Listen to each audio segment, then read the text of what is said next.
Hey witches, it's Taya and Luna. We are here today to talk about witchcraft record keeping.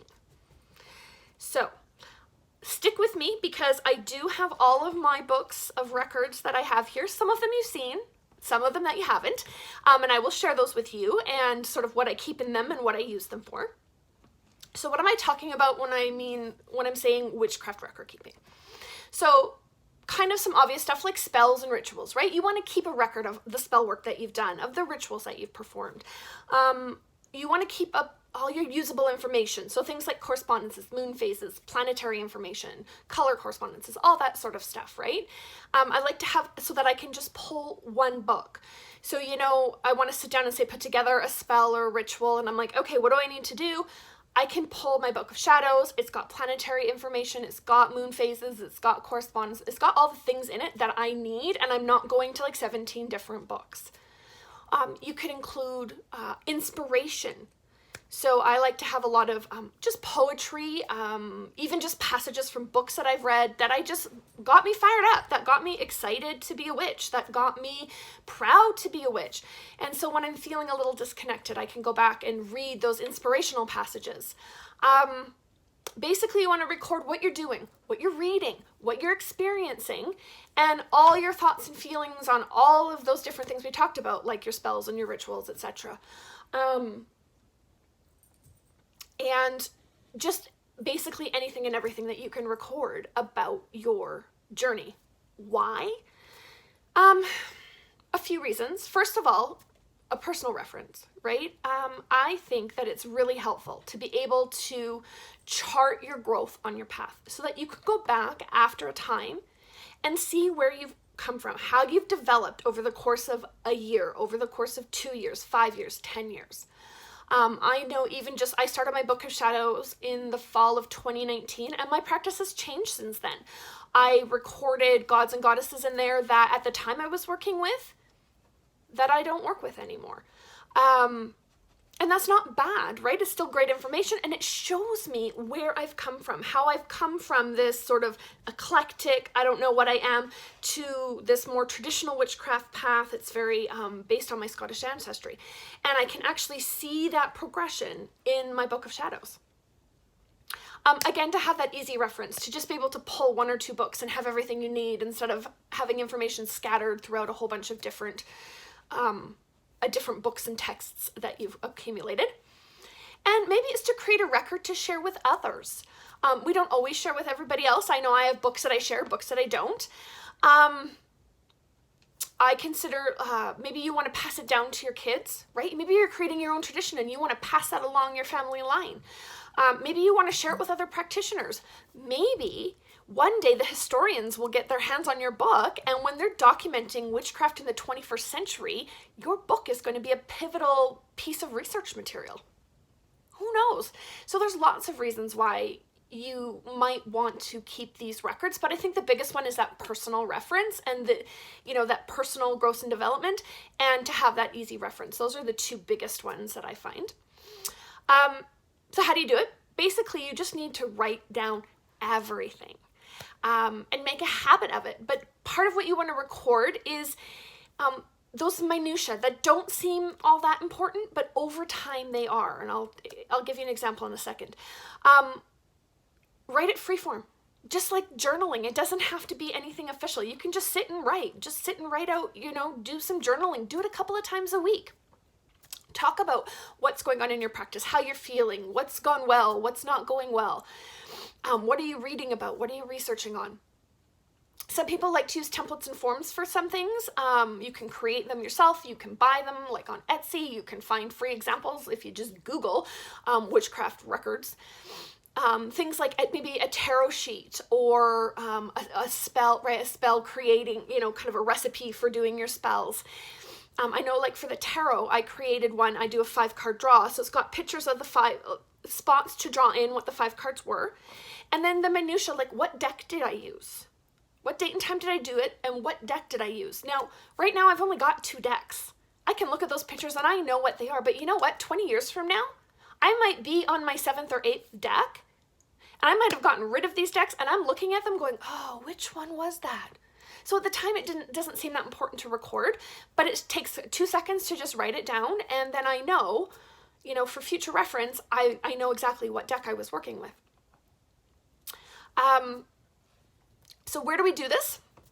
In journals, in binders, in scrapbooks, in planners, in coil-bound notebooks. There's no wrong place to write information down. I find everybody does it a little bit differently. Some people have beautiful handmade leather tomes. Other people use dollar store binders. There's really no right or wrong way to do it. It's really up to you. I have a combination of you name it. Like I've got 4 completely different kinds of records that I keep, or ways of keeping records. And I find most people do. They usually have multiple forms. Even though they might not think about it, they usually have multiple records that they use. So the first thing I have shared with you guys is my planner, my fancy big planner. And in here, I have a whole section dedicated to witchcraft where I journal. I do gratitude every day. I have a little journaling section. Where I journal every day. I've got my full moon and my new moon work. I've got workbooks that I work on for the full and the new moon. And I've also got sections in here where I actually record the sigil work that I do on the new moon, and the 3-card tarot drawings that I do on the full moon. That's, you know, I record astrological events and happenings. All that kind of goes into this book. That's very much my day-to-day kind of active witchcraft working stuff.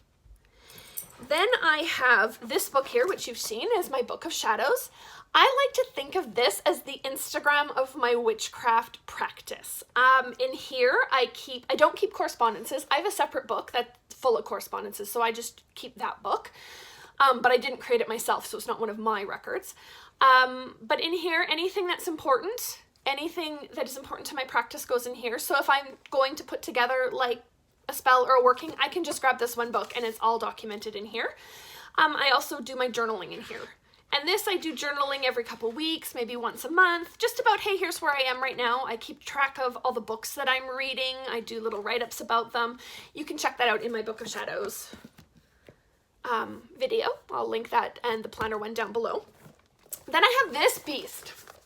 This is just a big old binder. I printed out a pretty picture to put in the front. It's all crooked. So, but this is just my big research binder. This is predominantly information that I've printed off the internet, so I can re-reference it again. It's got stuff like, well, it's got all my apothecary stuff, so all of the stuff that I've got in my apothecary downstairs that I have personally collected. I actually write ups about each individual thing, so when I want to find something, I come straight here to my apothecary when I'm looking for herbs and stuff to work with. So I can come right to this section and I'm just working with my own stuff. I've got inspiration. I've got some correspondences. I don't use them so much anymore. What else do we have in here? Herbal recipes, deity. So information about, I've got like a bunch of Greek deity charts. I've got spells. I've got symbology. I've got astrology. I've got me and my husband's charts all printed out in here. I've got information on like calling the quarters for rituals. And again, it was just interesting information I found online. I'm like, oh, that's cool. Print it out, stick it in the book, and maybe one day I'll use it. I've got information about traditional witchcraft and Scottish witchcraft. And the other thing I have in here, and I started it in here, was a bunch of information about the Kayak and Nick Nevin, which are both Scottish, well, I guess kind of goddesses. The Kayak isn't really a goddess, but there's more. I could fill a whole entire binder with all of the printouts I have. So those will be, I'm probably going to have put them in my filing cabinet. The other thing, just speaking of going back over time, you see in the front cover here, it's got a couple of duotangs. My daughter is 21. She'll be 22 in April. Those 2 duotangs are full of stories, pagan stories I used to tell her when she was 4 and 5 years old. So again, at the time I was like, whatever, right? I just read these stories. But now to go back and to have those and to read them, I'm like, oh, so many memories. So again, stuff that just doesn't seem all that important at the time. When you pass the time, when you come back later, it's like, oh, that is actually really cool information. And finally, the one book that I have that I will never really share the contents of is my working notebook. I'm tempted to burn this when I'm done with it before I start a new one. This has got, if my Book of Shadows is my Instagram, this is the real life down and dirty. So say when I was coming up with my, what do you call it? When I was coming up with my magical name, I've got all the different names I was trying out, all the different, like the numerologies and all the things in there that I was figuring out, is all in this book. In my Book of Shadows, I just journaled, but this is the name I've chosen and why I've chosen it. But all the background is in here. When I set up a new spell or a ritual, I do all the background work in here. I mean, I literally, it's just written in pencil in here. You can see there's like runes and all kinds of stuff. I write it down in here. It's just done in pencil, just literally jotting down notes. Some of this is just garbage and doesn't make any sense. And some of it is, you know, really important notes and records. I used to keep my tarot stuff in here, but now I've changed that. It all goes in my planner. So it kind of, that will be more formalized because I didn't feel like it was hard to look back through here. Because again, this is a bit of a messy book. When I'm reading and taking notes, it all goes into this little guy here. Everything goes into this little guy here. And then after I'm done that, then I write an entry on, hey, here's what I found was really important, important concepts coming out of this book. I'll write about it in my Book of Shadows. The actual notes exist in here. So this is my workhorse. I love this book. I'm just about 2 years into this book, and I've used probably about that much of it, so I'm not quite halfway through it. So hopefully it'll last me a little bit longer, but it's beautiful, and I love this book. This is my little leather-bound baby. So yeah, anyways, at the very least, guys, I would strongly encourage you to keep magical records. Records of your witchcraft journey. Even if it's just for charting your own growth and development, there's a lot to be learned by going back and really looking at, where do I come from? Where have I come from? How have I grown and developed over the months, over the years? And yeah, I think you can learn a lot from that. There's a lot of value in it. So yeah, keep those magical records. If you have comments, questions, leave them down in the comments. I will link in the description. I will link the other videos to my Book of Shadows and my planner. So if you're interested in checking those out, you can. And please subscribe so we can hang out again in another video. And if you've already subscribed, thank you so much. We just hit 100, and that just means a lot to me. Yeah, it's pretty cool. So thank you so much. I do appreciate each and every one of you who take the time to watch these videos. All right, we'll see you in the next one.